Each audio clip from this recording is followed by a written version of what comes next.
ഇരമ്യാവ് 6:29. തുരുത്തി ഊതുന്നു, തീയിൽ നിന്ന് വരുന്നത് ഈയമത്രേ. ഊതിക്കഴിക്കുന്ന പണി വെറുതെ, ദുഷ്ടന്മാർ നീങ്ങിപ്പോകുന്നില്ലല്ലോ. ദൈവം തൻ്റെ ജനത്തിനെതിരായി ഇരമ്യാ പ്രവാചകനിൽ കൂടി പ്രവചിക്കുന്ന ഭാഗങ്ങളാണ് നാം ഇവിടെ വായിക്കുന്നത്.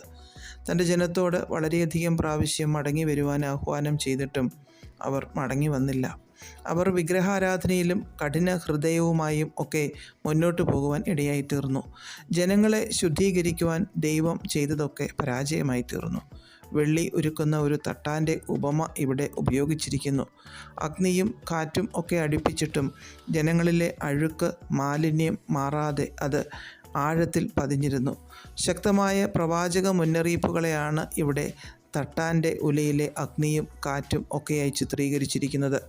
അത് നീങ്ങാതെ തുടർന്നു. അതിനാൽ അവർ ദൈവത്തിൻ്റെ കാഴ്ചയിൽ ഉപകാരമില്ലാത്തവരായി മാറുന്നു. അതുകൊണ്ട് തന്നെ ദൈവം അവരെ കറക്കൽ വെള്ളി എന്ന് പറയുന്നു, റിജക്റ്റഡ് സിൽവർ. കാരണം ശുദ്ധീകരിക്കുവാൻ ശ്രമിച്ചപ്പോഴൊക്കെ ഈയമാണ് പുറത്തു വന്നത്. ശുദ്ധീകരിക്കുവാൻ കഴിയാത്ത മൂല്യം കുറഞ്ഞ വസ്തു.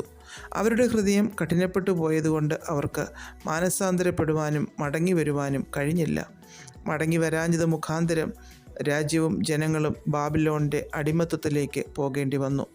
നമ്മുടെ ജീവിതത്തിലും തീയിൽ ഊതിക്കഴിക്കുന്നത് പോലെയുള്ള ജീവിതാനുഭവങ്ങൾ കടന്നു വരുമ്പോൾ അതിൻ്റെ പിന്നിലെ ദൈവഹിതം മനസ്സിലാക്കി നാം ആ ബലമുള്ള കൈക്കീഴിൽ താണിരുന്നാൽ തക്ക സമയത്ത് നാം ഉയർത്തപ്പെടുവാൻ ഇടയായിത്തീരും. നമ്മെ ശുദ്ധീകരിക്കുവാനും കൂടുതൽ ദൈവാനുരൂപമാക്കാനുമാണ് ദൈവം ഊതിക്കഴിക്കുന്ന പ്രക്രിയ നമ്മുടെ ജീവിതത്തിൽ, നമ്മുടെ ഭവനത്തിൽ, നമ്മുടെ ദൈവസഭയിൽ ഒക്കെ അനുവദിക്കുന്നതെങ്കിൽ എതിർത്തു നിൽക്കാതെ, അഹങ്കരിക്കാതെ അതിന് കീഴ്പ്പെട്ടാൽ, താഴ്മയോടെ ദൈവസന്നിധിയിൽ അമർന്നിരുന്നാൽ മൂല്യമേറിയ ശുദ്ധീകരിച്ച പൊന്നുപോലെ പുറത്തു വരുവാൻ ഇടയായിത്തീരും.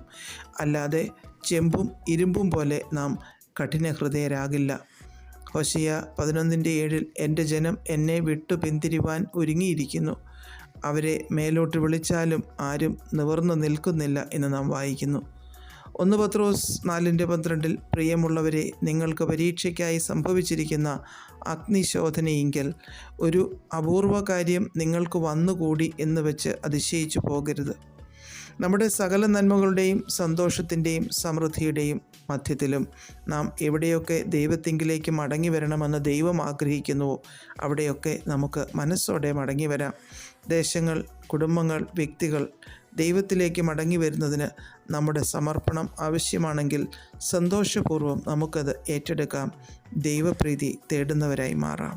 പ്രാർത്ഥിക്കാം. പ്രിയപിതാവേ, ഞങ്ങളിലെ അശുദ്ധിയെ നീക്കി ശുദ്ധീകരിക്കപ്പെടുവാൻ ഏൽപ്പിച്ചു തരുവാൻ ഞങ്ങൾക്ക് കൃപ നൽകണമേ. യേശുക്രിസ്തുവിൻ്റെ നാമത്തിൽ ആമേൻ. God bless us all.